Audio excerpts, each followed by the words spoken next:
സുഹൃത്തുക്കളെ, സഹോദരങ്ങളെ, എല്ലാവർക്കും ന്യൂസ് കേരള TVMലേക്ക് സ്വാഗതം. അപ്പോൾ ഞാൻ ഈ വീഡിയോ ചെയ്യാൻ കാരണം, ഇപ്പോൾ കേരളത്തിൽ മൊത്തം വർഗീയ വിദ്വേഷം, അല്ലെങ്കിൽ അസൂയ കൊണ്ടുള്ള ഒരു സൈസ് വെറുപ്പ്, അങ്ങനെ കുറേ കാരണങ്ങൾ കാണുന്നുണ്ട്. കുറേ ചാനലുകൾ എന്തെല്ലാമോ പടച്ചു വിടുകയാണ്. ഈ ജനം TV ആയിരുന്നാലും ശരി, തത്വമയി എന്ന് പറയുന്ന വേറൊരു TV ആയിരുന്നാലും ശരി, കർമ്മ ന്യൂസ്, ഇത് മൂന്നുമാണ് വിഷം തീറ്റുന്നത്. ഇപ്പൊ അതാ പുതിയ കുറെ ചാനലുകൾ ഇറങ്ങിയിട്ടുണ്ട്.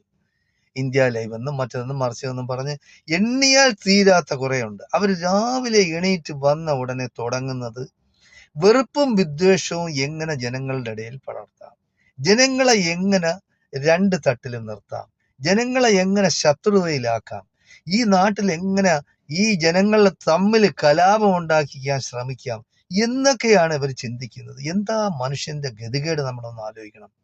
മനുഷ്യർക്ക് ആപത്ത് വരുമ്പോൾ, കലാമിറ്റി എന്ന് പറയും, അതായത് പ്രകൃതി ദുരന്തമൊക്കെ ഉണ്ടാകുമ്പോൾ എല്ലാ മനുഷ്യരും അവിടെ ജാതിയും മതവും വർണ്ണവും വർഗവും ഒന്നും ചെതയാതെ ആളുകളെല്ലാം സഹകരിച്ച് രക്ഷാപ്രവർത്തനങ്ങളിൽ ഏർപ്പെടും. അങ്ങനെ ഉള്ള ഒരു സമൂഹം ജീവിക്കുന്ന കേരളത്തിൽ ഇല്ലാത്ത പ്രശ്നങ്ങൾ ഉണ്ടാക്കാനാണ് ഇവിടെയുള്ള കുറെ ചാനലുകൾ ശ്രമിക്കുന്നത്. അതിന് നിങ്ങൾ എന്തായാലും ശരി, UDF ഗവൺമെന്റ് വളരെയധികം പ്രതീക്ഷയോടുകൂടിയാണ് ഇവിടെയുള്ള ജനങ്ങൾ, അതായത് സാധാരണക്കാരായ ജനാധിപത്യ മതേതരത്വ വിശ്വാസികൾ പ്രതീക്ഷയാണ് നിങ്ങളിൽ വെച്ച് പുലർത്തുന്നത്. അതുകൊണ്ട് നിങ്ങൾ നിർബന്ധമായിട്ടും ആദ്യം ഈ ആന്റി ഹേറ്റ് ബിൽ നിങ്ങൾ നിർബന്ധമായിട്ടും പാസ്സാക്കി എടുക്കണം നിയമസഭയിൽ. അത് നമ്മുടെ കർണാടകയിൽ കോൺഗ്രസ് ഗവൺമെന്റ് വന്ന ഉടനെ ചെയ്ത അതാണ്. കാരണം ജനങ്ങളെ തമ്മിൽ ഭിന്നിപ്പിക്കുകയാണ്. അവിടെ ജനങ്ങളെ തമ്മിൽ വർഗീയ വിദ്വേഷം കൊണ്ട് വെറുപ്പും വിദ്വേഷം പടർത്തി ആ സമൂഹത്തെ തമ്മിൽ അടുപ്പിച്ച് അതിൽ നിന്ന് രാഷ്ട്രീയ ലാഭമോ വർഗീയമായ ജാതീയമായ ലാഭമോ കൊയ്യാൻ വേണ്ടി ആളുകൾ ശ്രമിക്കുകയാണ്. ഇതിനെതിരെ നമ്മൾ ചെയ്തില്ലെങ്കിൽ വളരെയധികം ബുദ്ധിമുട്ടുണ്ടാകും. ഇവർ തോന്നിയതുപോലെ പറഞ്ഞുകൊണ്ടിരിക്കുകയാണ്, തോന്നിയതുപോലെ. ഇതിനൊക്കെ മറുപടി പറയാൻ നമ്മളെ കൊണ്ടൊക്കില്ല. നമ്മൾ പറഞ്ഞാൽ നമ്മളും അതുപോലെ ആയിപ്പോവില്ലേ?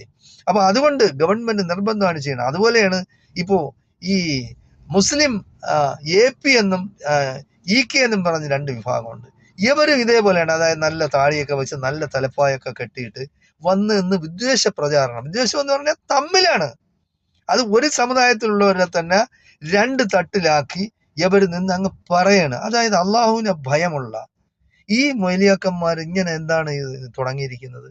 ഇവർക്ക് അള്ളാഹുവിനെ യഥാർത്ഥത്തിൽ ഹൃദയം കൊണ്ട് ഭയമുണ്ടോ? അങ്ങനെ പറയാൻ പാടണ്ട. യാതൊരു കാരണവശാലും അങ്ങനെ പറയാൻ പാടില്ല. അത് പറയുന്നത് മാത്രമല്ല, അത് വീഡിയോ ആക്കി നാട് മൊത്തം പ്രചരിപ്പിക്കുകയാണ്. അപ്പൊ ഇത് കാണുന്ന